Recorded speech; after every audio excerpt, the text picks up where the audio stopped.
Following stay-at-home orders can be complicated, especially for the faithful as we head into what is one of the holiest weeks for Christians and Jews alike. So how do you gather for these sacred events, Palm Sunday, Easter, Passover, when you can't gather for the sake of everyone's health? I don't think the government has the authority to close a church. I'm certainly not going to do that. I think particularly coming up in the Easter season, I think people are going to want to have access to religious services, whether it's online, whether it's in a more socially distant type of service. Out of 42 states with stay-at-home orders signed by governors, 14 of them offer exemptions for places of worship or religious institutions. They often include guidelines encouraging services to be done online. And for example, in Texas, the Attorney General says if gatherings happen in person, they have to follow CDC social distancing guidelines.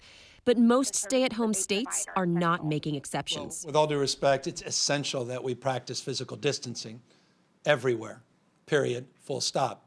In Sacramento County, California, health officials say 71 people infected with coronavirus are linked to the same church, a congregation attended by many Russian-speaking members of the community.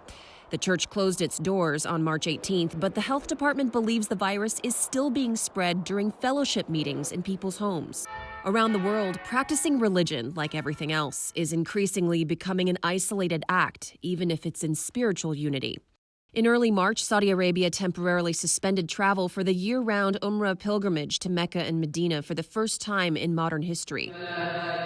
Hajj, the pilgrimage to Mecca in late July, has yet to be canceled, but Saudi officials said this week Muslims should not make travel plans just yet.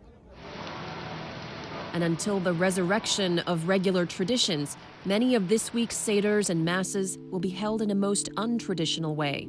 Celebriamo in modo davvero insolito la settimana santa. We will celebrate Holy Week in a truly unusual way, which manifests and sums up the message of the gospel, that of God's boundless love. And in the silence of our cities, the Easter gospel will resound. Natasha Chen, CNN, Atlanta.